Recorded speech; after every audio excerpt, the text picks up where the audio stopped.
August 9th, 1942. Savo Island, Solomon Islands. Through the rangefinder aboard heavy cruiser Chokai, Rear Admiral Mikawa watches something that confirms everything the Imperial Japanese Navy believes about American torpedoes. Two United States heavy cruisers, Quincy and Vincennes, burn in the darkness. His Type 93 torpedoes, the weapons American intelligence insisted could not exist, have travelled over 20,000 yards to strike targets the Americans believed were safely beyond torpedo range. 3 torpedoes slam into Quincy's hull. She sinks bow first within 20 minutes. The mathematics are brutal and beautiful. 40-kilometre range, 52 knot speed, 1,080 pounds of high explosive in each warhead. But what Mikawa notices most is what did not happen. Earlier that night, American destroyers fired their torpedoes at his approaching column. Every single American torpedo either missed or malfunctioned. 0 hits. The Americans cannot even build a reliable torpedo. Their Mark 14 submarine torpedoes are worse, stories filtering through intercepted communications. American submarine commanders are returning from patrols, having fired dozens of torpedoes with almost nothing to show for it. Depths running wrong, exploders failing, contact detonators jamming. The Bureau of Ordnance blames the submarine commanders for incompetence, which tells Mikawa everything he needs to know about American engineering culture. They cannot admit their weapons are broken. The Type 93, meanwhile, works perfectly. 10 years of meticulous development, extensive live-fire testing against actual target ships, compressed oxygen propulsion that leaves no wake, no bubble trail to warn the target. The weapon is so advanced that American intelligence, when warned about it by their own sources in 1940, dismissed the report as impossible. The Americans believed Japan could not develop a torpedo more sophisticated than their own. They were wrong. That confidence would cost them 11 cruisers and 11 destroyers by war's end. Most sunk in 1942 when American defenses were primitive and Japanese night-fighting superiority was absolute. But on this night in August 1942, Mikawa does not know what will happen in 1944. He does not know that the American torpedoes, once fixed, will become the most devastating weapon in the Pacific. He does not know that the same submarine force now struggling with defective weapons will sink 60% of Japan's merchant marine and destroy his nation's ability to wage war. He sees only what is in front of him: burning American cruisers, evidence of Japanese technological superiority, confirmation that the war can be won through better engineering and superior tactics. The irony is mathematical and absolute. In 1942, Japanese Type 93 torpedoes work 95% of the time. American Mark 14 torpedoes work 20% of the time. By late 1943, American submarines will achieve hit rates approaching 60% on Japanese shipping. The reversal will happen faster than any naval staff officer thought possible. And it will happen because one American admiral decided that sending men into combat with weapons he knew were broken was unacceptable, regardless of regulations, regardless of bureaucracy, regardless of cost. If you're enjoying this deep dive into the story, hit the subscribe button and let us know in the comments from where in the world you are watching from today. The story begins not with torpedoes, but with a treaty, Washington Naval Treaty, February 6, 1922. The great powers gathered to prevent another naval arms race, the kind that had pushed Europe toward World War I. Britain, America, France, Italy, Japan, they agreed to limits. 5, 5, 3. For every 5 battleships Britain built, America could build 5, Japan only 3. For every 5 tons of British battleship displacement, America got 5 tons, Japan got 3 tons. The ratio was designed to prevent Japan from challenging Anglo-American naval supremacy in the Pacific. To Japanese naval planners, the ratio was an insult and a strategic problem. The treaty acknowledged what everyone knew. America's industrial capacity dwarfed Japan's. In any extended war, America would build more ships, produce more aircraft, manufacture more everything. Japan's only advantage was time and geography. Strike first, strike hard, establish a defensive perimeter. Make conquering each island so costly that America negotiates a settlement rather than paying the price for total victory. But even that strategy required offsetting American quantitative superiority somehow. If America could build more battleships, Japan needed weapons that would sink those battleships before the decisive battle ever occurred. The answer was torpedoes.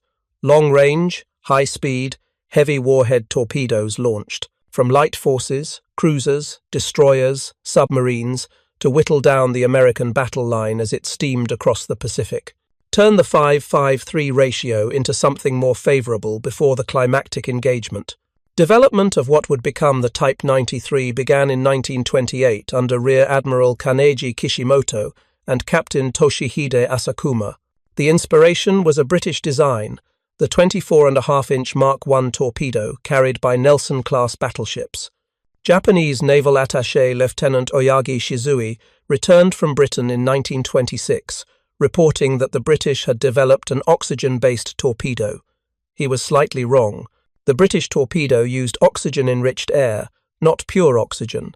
But his report prompted Japanese designers to pursue something far more ambitious: pure compressed oxygen as the oxidizer, 5 times more efficient than compressed air, allowing dramatically increased range and speed while eliminating the telltale bubble wake that warned targets. The technical challenges were enormous. Compressed oxygen was extraordinarily dangerous. Any contamination, any spark, any metal, not properly prepared, could trigger explosions that would destroy the torpedo workshop and everyone in it. Early research in the 1920s resulted in multiple accidental detonations. Workers died. Workshops were destroyed. Some Japanese naval officers argued the weapon was too dangerous to its own users to be practical. But Kishimoto and his team persisted. They developed handling procedures, metallurgy standards, testing protocols. By 1935, after 7 years of intensive development, they had a working weapon. The Type 93 torpedo measured 9.61 meters long, 24 inches in diameter, weighed nearly 3 tons. The warhead contained 490 kilograms of high explosive, the same destructive power as the 16-inch gun on an Imperial Japanese battleship. Maximum range was 40 kilometers at 38 knots, or 22 kilometers at an incredible 52 knots. For comparison, the American Mark 15 surface-launched torpedo had a maximum range of 14 kilometers at 26 knots, or 5.5 kilometers at 45 knots. The Japanese torpedo could travel 3 times farther, while carrying a warhead nearly 30% heavier. More importantly, it worked. The Japanese Navy invested heavily in live-fire testing against actual target ships, aging hulks deliberately sunk to verify the weapon functioned as designed. They tested at Izu-Oshima, south of Tokyo Bay. They tested against any obsolete vessel they could acquire. By the time the Type 93 entered service, Japanese engineers understood exactly how the weapon performed under combat conditions. They had paid the price in testing to ensure reliability. The Americans did not. The Mark 14 torpedo, developed through the 1930s, underwent exactly 2 live-fire tests, both on May 26, 1926. The first test failed. The torpedo passed under the target without exploding. The second test succeeded, destroying the decommissioned submarine USS L-8. Then, for 17 years, until December 1941, not a single additional live-fire test was conducted. The reason was cost. Torpedoes were expensive. The Great Depression had strangled military budgets. The Naval Torpedo Station at Newport employed 3,000 workers, running 3 shifts around the clock, and still only produced 1.5 torpedoes per day. There was no money for destructive testing, so the Navy tested using lightweight practice warheads that floated when the torpedo ran out of fuel. They tested the magnetic exploder in laboratory tanks of still water. The results looked perfect on paper, but weapons designed in laboratory conditions do not always work in combat. By December 1941, when American submarines went to war, they possessed torpedoes that worked only 20% of the time. Torpedoes that ran 11 feet deeper than set, passing harmlessly beneath targets. Torpedoes with magnetic exploders that detonated prematurely or not at all. Torpedoes with contact exploders that jammed on impact, turning perfect 90-degree hits into duds.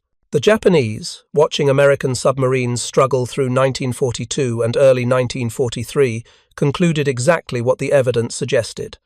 American torpedo technology was inferior. American engineering culture was broken.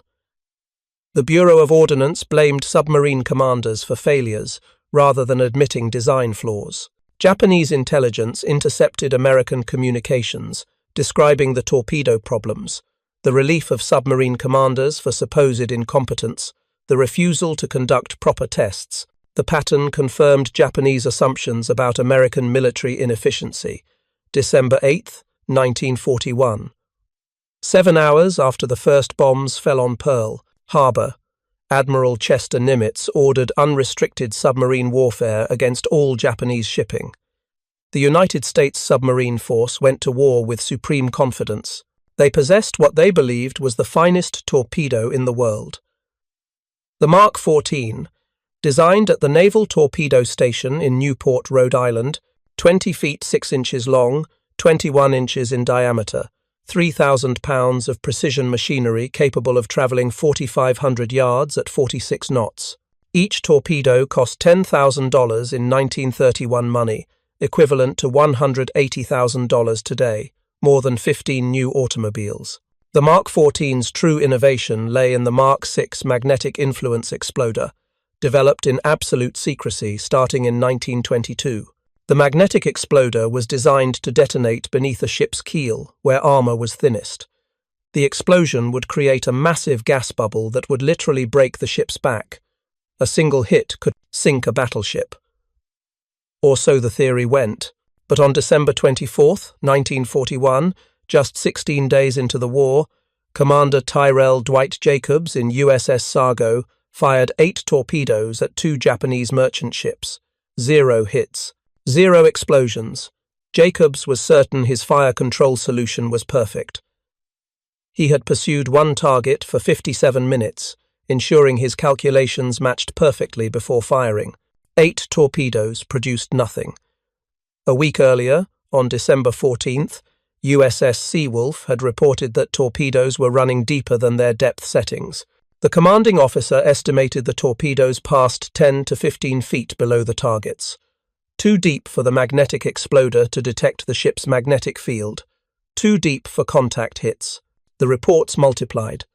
USS Sargo reported the first premature explosion just 1 week after Pearl Harbor. A torpedo had exploded halfway to its target. From every patrol area, submarine commanders sent the same message. The torpedoes were not working. By June 1942, American submarines had fired over 800 torpedoes in combat. 80% had failed. 8 out of every 10 torpedoes fired at the enemy either missed, malfunctioned, or failed to detonate. The mathematics were devastating. American submarines should have been destroying the Japanese merchant marine. Instead, Japanese convoys sailed largely unmolested, while American submariners risked their lives with weapons that did not work. The submarine commanders knew something was fundamentally wrong. They sent detailed reports to their superiors. They documented every attack, every malfunction, every failure. The response from the Bureau of Ordnance was consistent and insulting. The problem was not the torpedoes. The problem was the submarine commanders. They were making poor approaches. They were miscalculating firing solutions. They were failing to maintain the weapons properly. The Bureau of Ordnance had designed the Mark 14. The Naval Torpedo Station had built it. 2 decades of engineering had gone into its development. The fault could not possibly lie with the weapon. The fault must lie with the men using it. At Pearl Harbor, Rear Admiral Thomas Withers, Commander Submarines Pacific, consistently sided with the Bureau of Ordnance. When his submarine commanders complained about torpedo failures, Withers blamed their lack of initiative. The expensive torpedoes were in short supply. They could not be wasted on field testing. The Bureau had declared the weapons sound. That was the end of the discussion. But one man was listening to the submarine commanders. Rear Admiral Charles Andrews Lockwood, Born in Midland, Virginia on May 6, 1890, Lockwood had graduated from the United States Naval Academy in 1912.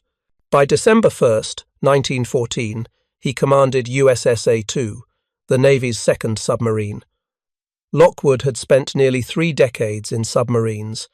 He understood the men who commanded them. He knew they were reporting genuine problems. In May 1942, Lockwood became Commander Submarines Southwest Pacific Area, based in Fremantle, Australia. He immediately found himself dealing with the Mark 14 controversy. His submarine commanders were reporting catastrophic failure rates. Japanese ships were escaping. American submarines were accomplishing almost nothing, despite taking enormous risks. Lockwood knew the Bureau of Ordnance would never authorize official testing. The torpedoes were too expensive. The supply was too limited. But Lockwood also knew that sending men into combat with defective weapons was infinitely more expensive than testing. In June 1942, Lockwood did something unprecedented. He ordered unauthorized tests of the Mark 14 torpedo against Bureau of Ordnance regulations, without permission, at risk to his career. He was going to find out if the torpedoes really ran deep. Captain James Fife, Lockwood's chief of staff, devised an ingeniously simple test. They would fire torpedoes through fishing nets suspended at known depths in Frenchman Bay near Albany, Australia. On June 20, 1942, USS Skipjack fired a single torpedo with an exercise warhead from 850 yards. The torpedo was set for a depth of 10 feet. It should have pierced the net at 10 feet. Instead, it ripped through the net at 25 feet, 15 feet deeper than the setting. The next day, Fife supervised 2 more test shots. Both torpedoes ran 11 feet deeper than set. The evidence was conclusive. The Mark 14 ran dangerously deep. Lockwood immediately reported his findings to the Bureau of Ordnance. The response was swift and dismissive. No reliable conclusions could be drawn from Lockwood's tests. The fishing net method was not scientifically valid. The submarine commanders must have trimmed the torpedoes improperly. Lockwood repeated the tests. 3 torpedoes set at 10 feet cut the net at 21 feet, 11 feet deeper than the setting. Still, the Bureau of Ordnance refused to accept the evidence. Their tests at Newport showed no depth problems. The fault must lie with the submarine force. Admiral Ernest Joseph King, Chief of Naval Operations, had heard enough. King was not a man to tolerate bureaucratic nonsense. He ordered the Bureau of Ordnance to conduct their own tests immediately. In July 1942, the Bureau finally tested the Mark 14 at Newport. In August 1942, more than 8 months into the war, the Bureau of Ordnance officially admitted that the Mark 14 torpedo ran 11 feet deeper than set. The cause was a nested series of design flaws. During development, the torpedoes had been tested with lightweight exercise warheads. When loaded with heavy combat warheads containing 680 pounds of explosive, the torpedoes naturally ran deeper. But that was only part of the problem. The depth control mechanism used a pressure sensor to measure water depth. During testing, this sensor had been placed in the torpedo's conical tail section. At 46 knots, water flowing past the conical shape created a low-pressure area. The pressure sensor incorrectly interpreted this as shallow depth and directed the torpedo to dive deeper. The faster the torpedo travelled, the deeper it ran. This problem could have been discovered with a single test using a full warhead, but that test was never conducted because torpedoes were too expensive to destroy. By August 1942, the depth problem was identified. The Bureau of Ordnance issued new instructions for calibrating the depth mechanism. Submarine commanders began setting their torpedoes to run at 0 depth to compensate for the 11-foot error. The Navy believed the torpedo problem was solved. It was not. With the torpedoes now running at the correct depth, a new problem emerged: premature explosions.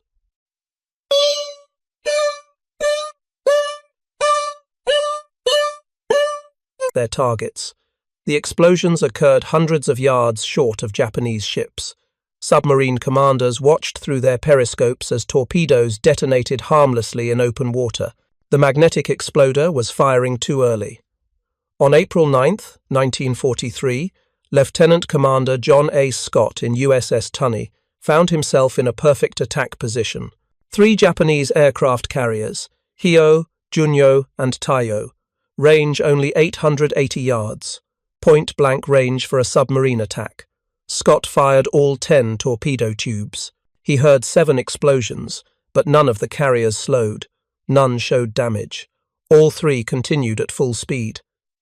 Intelligence analysis later revealed that all 7 torpedoes had exploded prematurely. The magnetic exploder had triggered too early. Not one torpedo had reached its target. On April 10, 1943, USS Pompon attacked Japanese aircraft carrier Shokaku with 6 torpedoes. At least 3 exploded prematurely. The carrier was undamaged. The pattern was undeniable. The magnetic exploder was unreliable. On June 24, 1943, Admiral Chester Nimitz ordered all submarines in the Pacific Fleet to deactivate the magnetic influence exploder. Use only the contact exploder. 18 months into the war, the Navy finally admitted that the magnetic exploder was a failure. But even with the depth problem fixed and the magnetic exploder disabled, torpedoes were still failing. Now, submarine commanders reported a third problem: duds, torpedoes that hit Japanese ships and failed to explode. July 24, 1943, 120 miles west of Truk Lagoon, Lieutenant Commander Lawrence Randall Daspit in USS Tinosa encountered the target every submarine commander dreamed of finding, a 19,262-ton tanker, alone, unescorted. At 0928, Daspit fired 4 torpedoes from 4,000 yards. His sonar heard 4 distinct thumps as the torpedoes struck the hull, but only 2 exploded. The explosions hit the tanker's engine room. The ship stopped dead in the water, listing to port. Daspit moved in for the kill. With the target sitting motionless, Daspit had time to set up the perfect attack. He positioned Tinosa at 875 yards, directly abeam of the tanker, a 90-degree angle, the ideal firing position that every submarine commander trained for. At 0930, Daspit fired torpedo number 5. The torpedo ran straight and true. The crew watched its wake cut through the water like a deadly white finger reaching toward the target. The torpedo struck the hull. There was a dull thud, no explosion. Daspit could not believe what he had witnessed. He fired torpedo number 6. Hit, no explosion. Torpedo number 7. Hit, no explosion.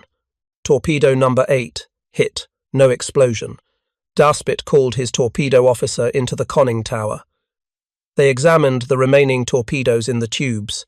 Everything appeared perfect. The torpedoes were properly maintained. The depth settings were correct. The contact exploders were armed. There was no mechanical explanation for the failures. Daspit fired torpedo number 9. Hit, no explosion. Torpedo number 10. Hit, no explosion. Torpedo number 11. Hit, no explosion. Daspit wrote in his patrol report, "This torpedo hit well after on the port side, made a splash at the side of the ship, and was then observed to have taken a right turn and to jump clear of the water about 100 feet from the stern of the tanker." I find it hard to convince myself that I saw this. By this point, a Japanese destroyer had arrived and begun depth charging. Daspit had to leave, but before diving deep to evade the destroyer, he fired his remaining 4 torpedoes. Torpedo number 12. Hit, no explosion. Torpedo number 13. Hit, no explosion. Torpedo number 14. Hit, no explosion. Torpedo number 15. Hit, no explosion. 15 torpedoes fired. 11 confirmed hits from textbook range and angle. Only 2 explosions. Daspit had 1 torpedo remaining. He made a decision that would change naval history. He would save that torpedo and bring it back to Pearl Harbor for examination. He would not waste it on a target that torpedoes apparently could not sink. USS Tinosa arrived at Pearl Harbor on August 4, 1943. Daspit went directly to Submarine Force Headquarters. Rear Admiral Charles Lockwood, who had replaced Robert English as Commander Submarines Pacific in February 1943, met him at the door. Lockwood expected an angry tirade. He later wrote, "I expected a torrent of cuss words, damning me, the Bureau of Ordnance, the Newport torpedo station, and the base torpedo shop." I could not have blamed him. 19,000-ton tankers do not grow on trees. I think Dan was so furious as to be practically speechless. But Daspit did not explode. He was beyond anger. He simply described what had happened. 15 torpedoes, 11 confirmed hits, 2 explosions. A sitting target that sailed away because American torpedoes did not work. The single torpedo Tinosa had brought back was immediately taken to the submarine-based torpedo shop. Technicians examined it thoroughly. They found nothing wrong. The torpedo was in perfect working order. According to every test, it should have exploded on impact. Lockwood knew he could not wait for the Bureau of Ordnance to act. They had denied the depth problem for months. They had denied the magnetic exploder problem for over a year. They would deny the dud problem until presented with evidence so overwhelming that denial became impossible.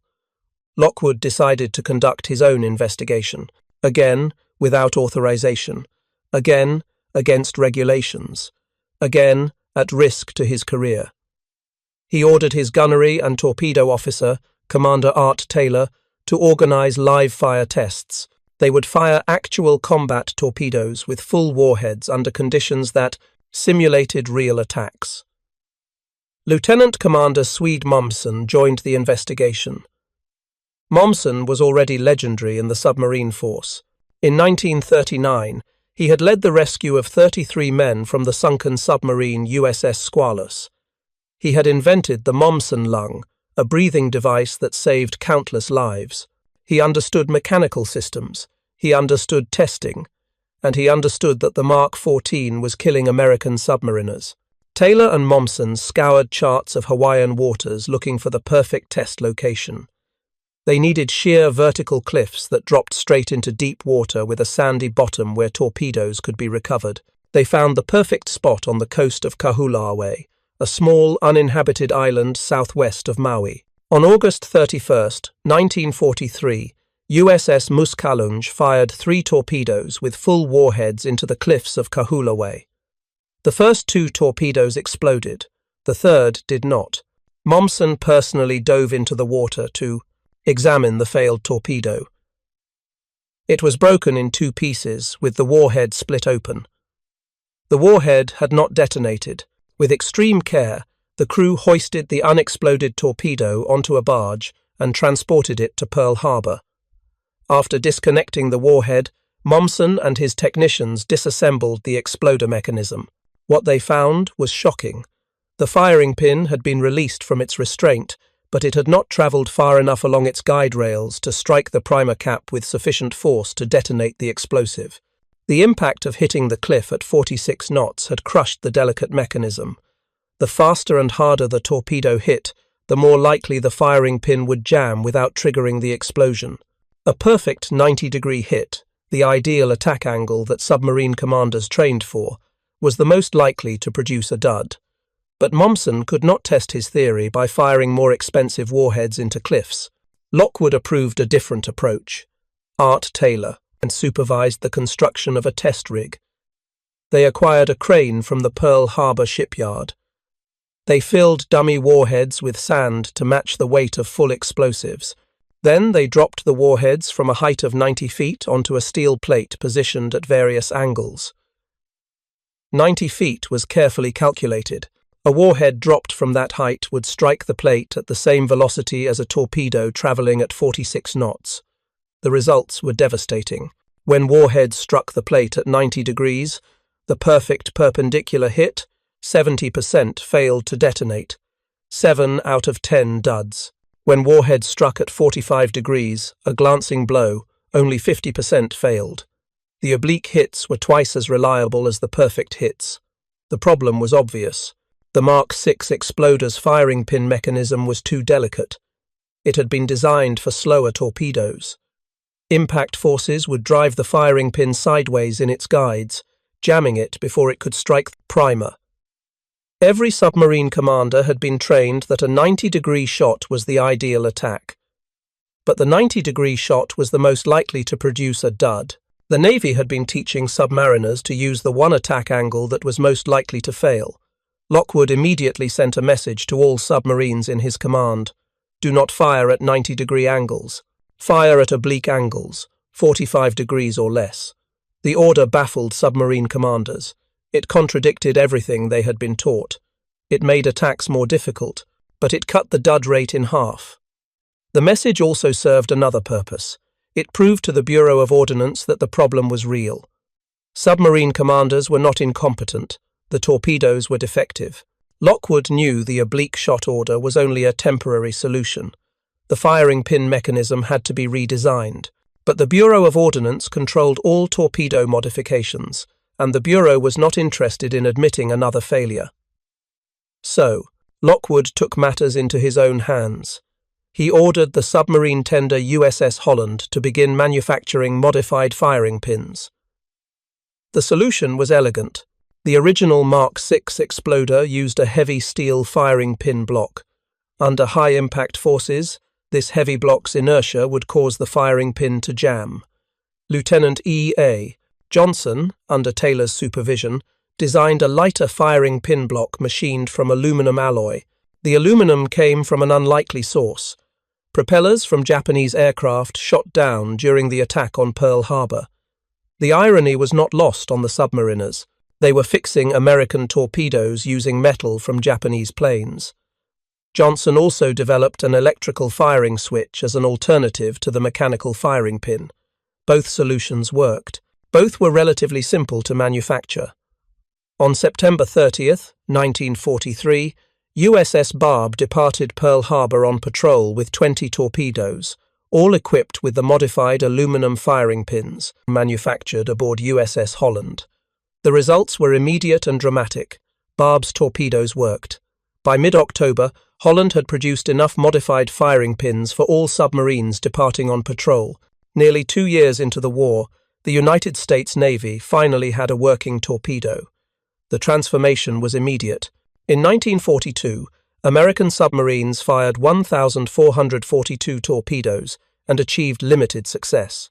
Post-war analysis by the Joint Army-Navy Assessment Committee revealed the actual results were 109 ships totaling 418,701 tons.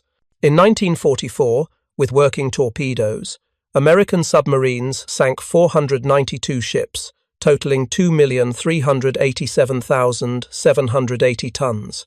In 1945, they sank 132 ships, totaling 469,872 tons. The lower 1945 numbers reflected target scarcity after the successful campaign had devastated Japan's merchant marine. The Mark XIV torpedo, once fixed, became one of the most effective weapons of the Pacific War. American submarines sank 1,314, Japanese vessels totaling 5.3 million tons. They destroyed 60% of Japan's merchant marine.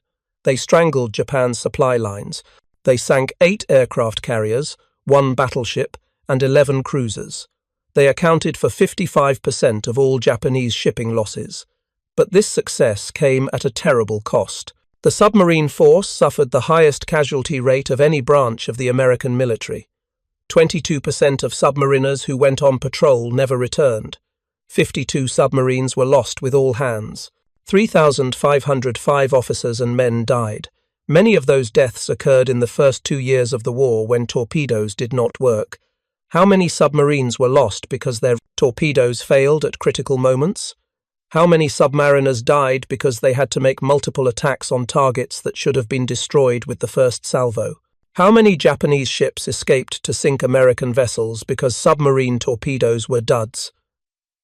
October 19th, 1944, Philippine Sea.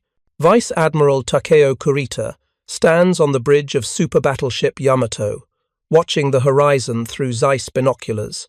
His center force, the most powerful surface action group the Imperial Japanese Navy can still assemble, is steaming through the Palawan Passage toward Leyte Gulf. 5 battleships, including Yamato and Musashi, 10 heavy cruisers, 2 light cruisers, 15 destroyers. The plan is textbook. Smash through the American invasion transports, destroy the landing force, turn the tide of the war. But Kurita knows something has changed in the past year. The reports filtering up through command channels tell a story that no one wants to speak aloud. American submarines are no longer the incompetent force they were in 1942. Something happened. The torpedoes work now. In the pre-dawn darkness of October 23rd, Kurita's force passes through the Palawan Passage. At 05:32, 2 torpedoes slam into heavy cruiser Atago, Kurita's flagship. The cruiser lists immediately. Within 18 minutes, she capsizes and sinks. Kurita is in the water, swimming, rescued by a destroyer. 2 more torpedoes hit heavy cruiser Maya. She explodes and sinks in 4 minutes. Heavy cruiser Takao takes 2 torpedo hits and limps away, barely able to move, escorted by 2 destroyers back to Brunei. 3 heavy cruisers destroyed or crippled in 18 minutes by 2 American submarines, USS Data and USS Dace. The mathematics that made sense in 1942 no longer compute. Kurita transfers his flag to super battleship Yamato and continues toward Leyte Gulf. But he cannot shake the feeling that something fundamental has shifted. The next day, October 24th, American carrier aircraft find center force in the Sibuyan Sea, wave after wave of dive bombers and torpedo planes. Super battleship Musashi, Yamato's sister ship, absorbs punishment that would have sunk any other vessel afloat. 17 bomb hits, 19 torpedo hits. For hours, Musashi fights, her damage control parties performing miracles. But there are limits to what steel and courage can withstand. At 19:35, Musashi capsizes and sinks, taking 1,000 casualties with her. Kurita continues. By nightfall on October 25th, center force emerges into Leyte Gulf, and there, incredibly, Kurita finds American escort carriers. 6 light carriers with perhaps 180 aircraft total, supported by 3 destroyers and 4 destroyer escorts. No heavy units. No battleships. The invasion transports lay beyond, undefended. Victory is possible. For 30 minutes, Kurita's force engages. His battleship's 18-inch guns find range. 1 escort carrier sinks. Others are damaged. The American destroyers make desperate torpedo attacks, laying smoke, buying time, and then Kurita orders withdrawal. His staff is stunned. The enemy is before them. The mission is achievable. Why retreat? Kurita does not fully articulate his reasoning, even in later years. But the mathematics haunt him. Even if he destroys every American vessel in Leyte Gulf, even if he accomplishes the mission perfectly, more American ships will arrive next week. More carriers, more transports, more everything. The Americans build Essex-class fleet carriers every 3 months. They build Liberty ship transports in 4 days. Tactical victory changes nothing when strategic defeat is mathematically certain. But there is something else in Kurita's decision. Something he saw in the way American torpedoes hit Atago and Maya. They worked. Every single torpedo launched by Data and Dace found its target. The hit rate was not 20%, not the laughable failure rate of 1942. It was 100%. 6 torpedoes fired, 6 hits achieved, 3 heavy cruisers destroyed or crippled. The Americans had fixed their torpedoes. And that change, more than any tactical consideration, told Kurita what he needed to know about how this war would end. If you find this story engaging, please take a moment to subscribe and enable notifications. It helps us continue producing in-depth content like this. December 1943 through August 1945. The statistics tell a story more devastating than any battle report. United States submarines, armed with working torpedoes, systematically destroy the Japanese merchant marine. The campaign is methodical, mathematical, unstoppable. In 1944 alone, American submarines sink 492 merchant ships, totaling 2,387,780 tons. That is more tonnage sunk in 1 year than Japan's entire remaining merchant fleet capacity at the start of that year. The targets are everywhere. Tankers bringing oil from the Dutch East Indies, freighters carrying rubber from Malaya, Troop transports moving reinforcements to isolated garrisons. Every convoy route becomes a hunting ground. American submarines operate in wolf packs, coordinated by intelligence that has broken Japanese naval codes.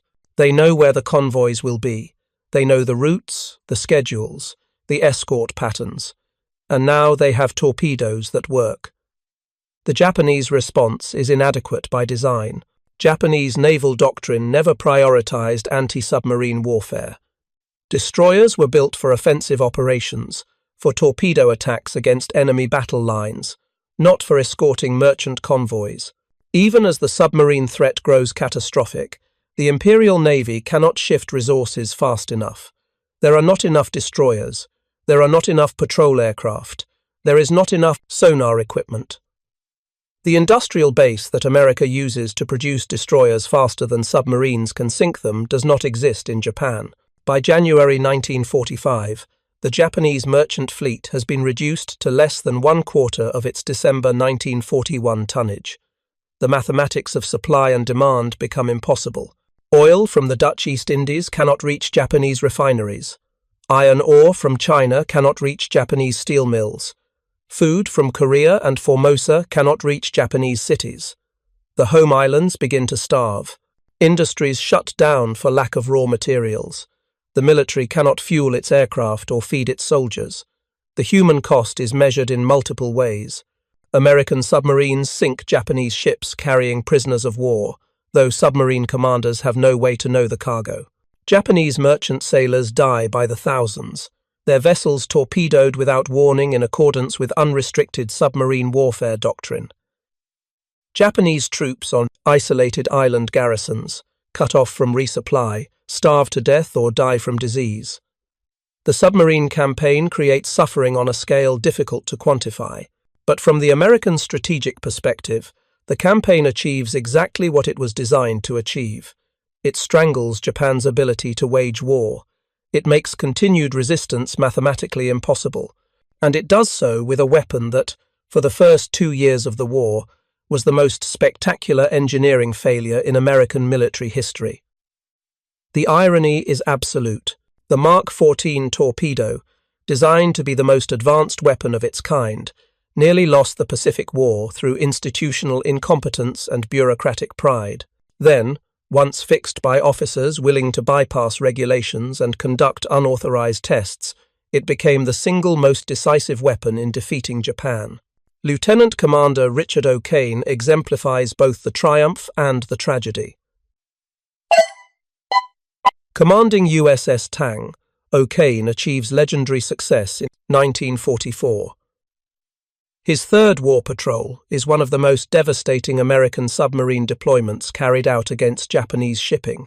On June 24, 1944, Tang sinks 4 Japanese vessels in a single day: Tamahoko Maru, Tainan Maru, Nasusan Maru, and Kenichi Maru. Over the course of that patrol, Tang sinks 39,160 tons of enemy shipping. O'Kane's fourth patrol is conducted in Japanese home waters off the coast of Honshu.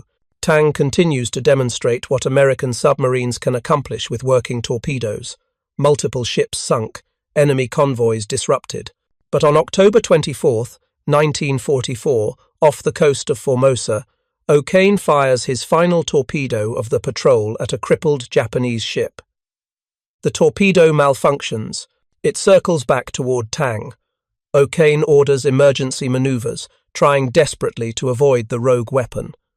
20 seconds later, the torpedo hits Tang's torpedo room, sinking the submarine. Only 9 crew members survive, including O'Kane. They spend the next 10 months in Japanese prisoner-of-war camps. When rescued in August 1945, O'Kane weighs less than 100 pounds, his body ravaged by dysentery and malnutrition. President Harry Truman presents him the Medal of Honor in March 1946. O'Kane is one of 7 submarine commanders to receive the nation's highest award for heroism. His citation reads like a summary of what American submarines accomplished once their torpedoes finally worked. Conspicuous gallantry and intrepidity, aggressive determination, complete disregard for personal safety. But O'Kane's fate also illustrates that even after the major problems were solved, the Mark 14 torpedo never achieved perfect reliability. Circular runs remained a persistent problem. Tang was not the only submarine sunk by her own torpedo.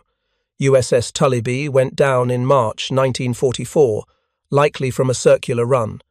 USS Grunion may have suffered the same fate in July 1942. The weapon that should have been America's greatest advantage became, through inadequate testing and bureaucratic intransigence, a liability that cost American lives even after the major defects were corrected. The Japanese perspective on this transformation is documented in intelligence assessments and post-war interrogations. By mid-1944, Japanese naval staff officers understood that American submarines had achieved a level of effectiveness that made merchant convoy operations almost impossible. The question was not whether ships would be sunk, but how many would survive each convoy run. Japanese merchant captains requested hazardous duty pay for convoy operations, recognizing that survival odds were approaching coin flip probability. Some Japanese officers proposed desperate measures. Rear Admiral Kameto Kuroshima, known for his strategic thinking, suggested concentrating all remaining merchant shipping into a single, massive convoy, escorted by every available destroyer and patrol aircraft. The theory was that overwhelming defensive concentration might deter American submarines, or at least ensure some vessels reached port. The plan was never implemented. There were not enough destroyers available. There was not enough fuel to power both the escorts and the merchant ships. The industrial mathematics had rendered such operations impossible.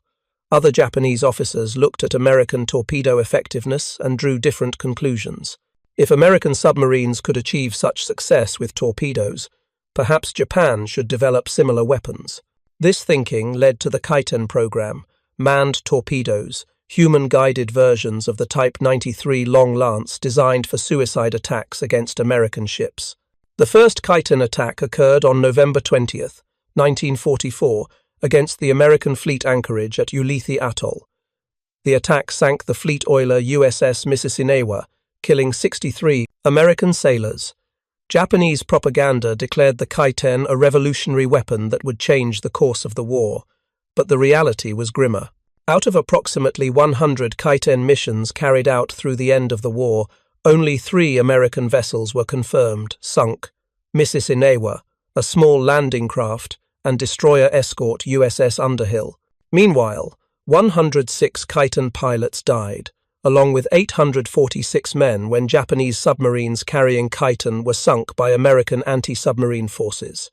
The Kaiten program represented desperation, not innovation.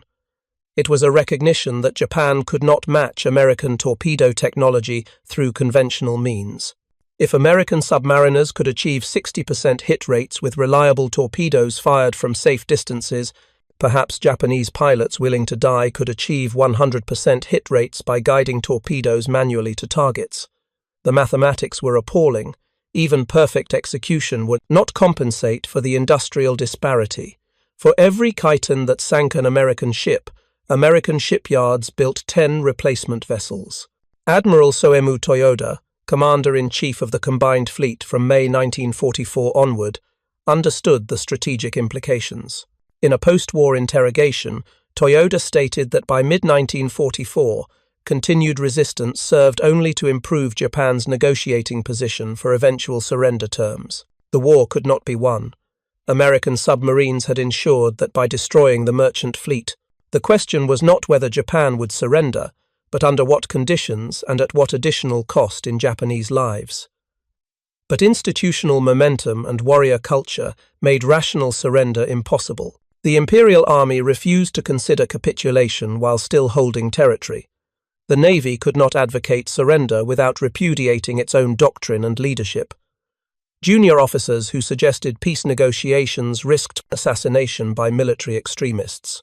So Japan fought on, and American submarines continued their campaign, and merchant ships continued sinking until there were almost no targets left. The transformation from 1942 to 1945 is captured in comparative statistics.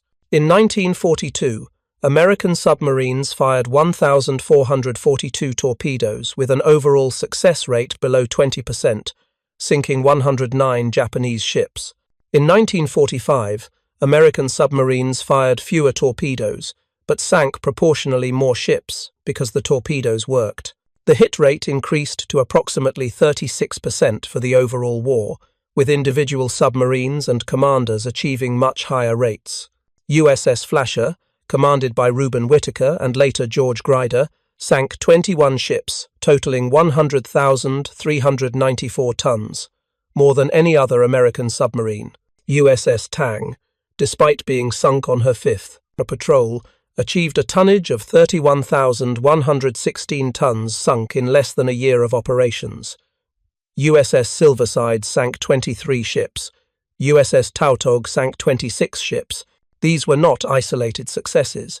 They represented systematic application of effective weapons by well-trained crews operating under commanders who understood submarine warfare. The Japanese Navy, meanwhile, achieved almost nothing comparable with its submarine force. Japanese submarines sank the aircraft carrier USS Wasp, the cruiser USS Juno, which took the 5 Sullivan brothers to their deaths, and most famously, heavy cruiser USS Indianapolis in July 1945 after Indianapolis delivered atomic bomb components to Tinian. But these were exceptional successes. Overall, Japanese submarines failed to threaten American merchant shipping or meaningfully disrupt American supply lines. Part of this failure stemmed from doctrine. Japanese submarines were designed for fleet warfare, for scouting and attacking enemy warships, not for commerce raiding against merchant convoys. But part of the failure was technological. Japanese submarine torpedoes worked reliably, but Japanese submarines themselves were not optimized for the kind of aggressive, repeated patrol operations that American submarines conducted. Japanese submarines were larger, more visible, slower to dive, easier to detect. American anti-submarine warfare improved dramatically through the war, while Japanese anti-submarine capabilities stagnated. The strategic lesson is straightforward but profound. Weapons must be tested under realistic combat conditions before war begins. Laboratory tests and exercises with dummy warheads do not reveal how weapons perform when impact velocities, water conditions, target armor, and combat stress combine in ways engineers cannot predict. The Mark 14 torpedo failures resulted from inadequate testing, driven by budget constraints and institutional assumptions. The fix required for field commanders willing to challenge authority, conduct unauthorized tests, and manufacture unauthorized modifications. Charles Lockwood's legacy is not primarily his tactical innovations or his strategic vision. His legacy is his willingness to listen to submarine commanders, to trust their reports over Bureau assurances, to risk his career conducting tests the Navy had declared unnecessary, and to manufacture fixes without waiting for authorization. Every one of those decisions violated regulations. Every action challenged the authority of the Bureau of Ordnance, one of the most powerful organizations in the Navy. But every decision was correct.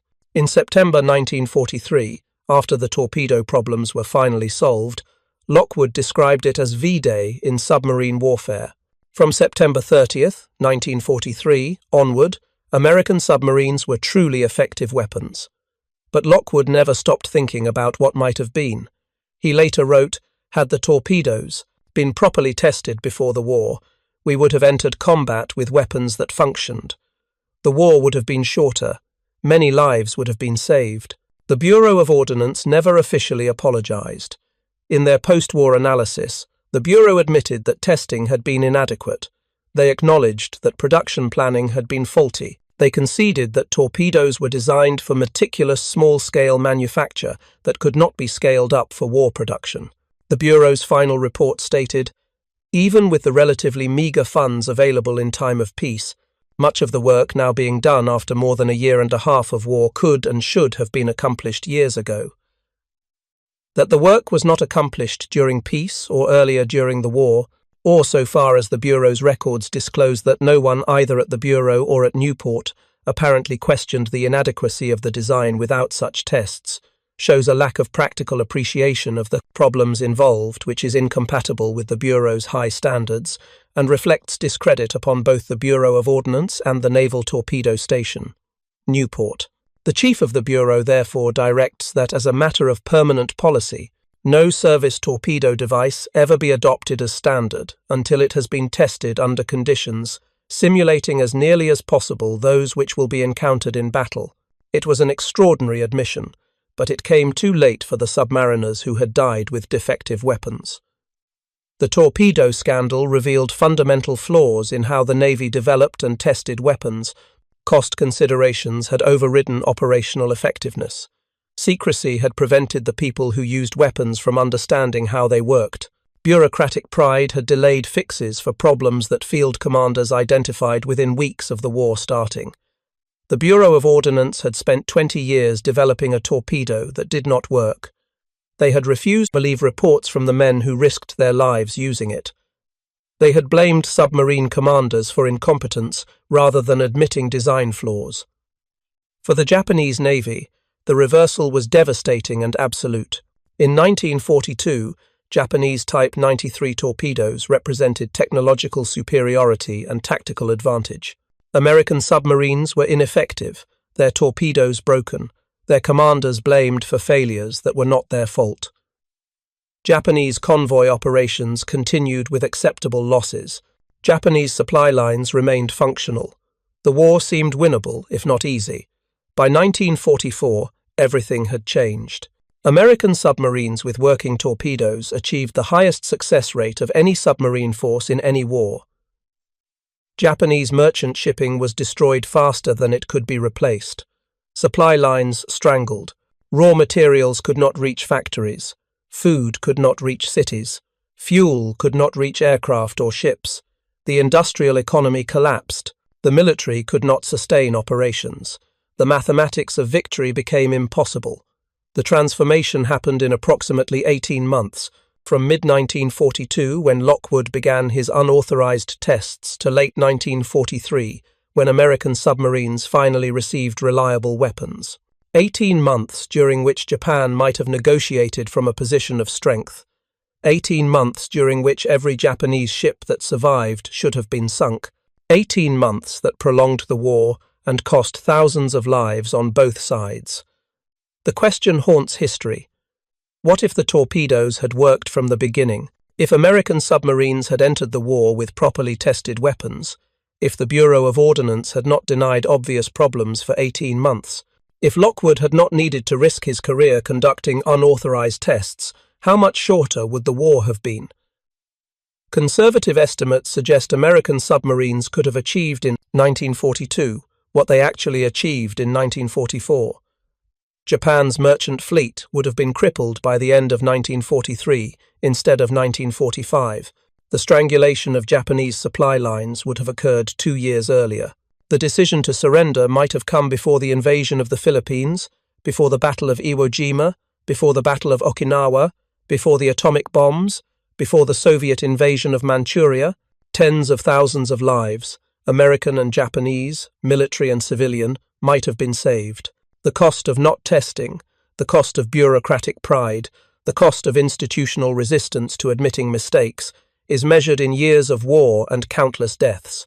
For the Japanese admirals who watched their merchant fleet disappear beneath the waves, who saw convoy after convoy destroyed by torpedoes that suddenly worked with devastating effectiveness, the realization came too late. They had called American torpedoes defective. They had been correct in 1942. They had been catastrophically wrong by 1944. The irony is mathematical and merciless. Japan developed the world's most advanced torpedo, the Type 93 Long Lance, through years of patient testing and development. They used it to devastating effect in 1942, but by 1944, it did not matter. American submarines with inferior range torpedoes were achieving what Japanese surface ships could not: systematic, sustained, overwhelming destruction of enemy shipping, not because American torpedoes were more advanced in design, because American torpedoes finally worked. And when they worked, they revealed what had been true all along. Industrial capacity combined with effective weapons determines outcomes more reliably than technological sophistication without reliability. Japan could not replace merchant ships faster than American submarines could sink them. Japan could not produce destroyers faster than American shipyards could build submarines. Japan could not manufacture torpedoes faster than American submarines could fire them. The mathematics of attrition favored the side that could sustain losses and maintain pressure indefinitely. By August 1945, when Emperor Hirohito announced Japan's surrender, the war at sea had been decided for over a year. American submarines had accomplished what strategic bombing and surface naval battles could not. They had destroyed Japan's ability to continue fighting by destroying the merchant fleet that supplied the war machine, and they had done it with a weapon that was broken for the first 2 years of the war, fixed only through the courage of officers willing to challenge their superiors and the skill of engineers willing to improvise solutions with whatever materials were available, including aluminum from downed Japanese aircraft. Thank you for watching. For more detailed historical breakdowns, check out the other videos on your screen now, and don't forget to subscribe. The final accounting is preserved in Joint Army-Navy Assessment Committee records. United States submarines sank 1,314 Japanese ships, totaling 5,320,000 tons. That represents approximately 60% of all Japanese merchant shipping losses during the war. They also sank 201 Japanese naval vessels, including 8 aircraft carriers, 1 battleship, and 11 cruisers. The cost was 52 American submarines lost with all hands, 3,505 officers and men dead, a casualty rate of 22%, the highest of any branch of the American military. For every American submariner who died, American submarines destroyed approximately 1,500 tons of Japanese shipping. The mathematics are brutal but clear. The campaign was effective precisely because the weapons, once fixed, worked reliably enough to allow aggressive, sustained operations. Submarine commanders could trust their torpedoes to function as designed. They could fire with confidence. They could close to effective range, knowing that hits would produce detonation. That reliability, absent for the first 18 months of the war, made everything else possible. Admiral Lockwood died on June 6, 1967. He was 77 years old. He is buried at Golden Gate National Cemetery in San Bruno, California, alongside Admirals Chester Nimitz, Raymond Spruance, and Richmond Kelly Turner, all heroes of the Pacific War. But Lockwood's greatest contribution was not won in battle. It was won in the unauthorized tests at Frenchman Bay in June 1942 that proved the depth problem. It was won in the tests at Kahulawe in August 1943 that proved the dud problem. It was won in the machine shops aboard USS Holland, where unauthorized firing pins were manufactured from Japanese aircraft aluminum. It was won every time. Lockwood trusted submarine commanders over bureau bureaucrats. Every time he bypassed official channels to solve problems the Navy insisted did not exist, every time he put the lives of his men ahead of regulations and career advancement. That is his legacy. Not the ships sunk or the tonnage destroyed, but the demonstration that leadership means having the courage to challenge authority when lives depend on it. It means conducting the investigation everyone says cannot be done. It means fixing the problems everyone says do not exist. It means refusing to send men into combat with weapons you know are broken. For the Japanese admirals who had to explain to their superiors why the merchant fleet was disappearing, why convoys could not reach their destinations, why oil tankers from the Dutch East Indies were being sunk faster than they could be replaced, the answer was simple and terrible.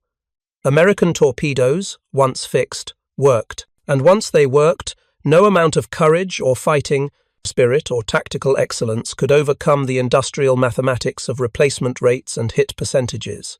The war had become a contest between American submarine captains with reliable torpedoes and Japanese merchant captains with increasingly desperate odds of survival. The Japanese admirals had called American torpedoes defective. They had been right for 18 months. Then they were wrong. And by the time they realized how wrong they were, by the time the 60% hit rates began destroying what remained of the merchant fleet, By the time they understood that American submarines had become the most effective commerce-raiding force in naval history, it was too late. The mathematics had already determined the outcome. The war was over. They just had to wait for the end. Thank you for watching. For more detailed historical breakdowns, check out the other videos on your screen now, and don't forget to subscribe.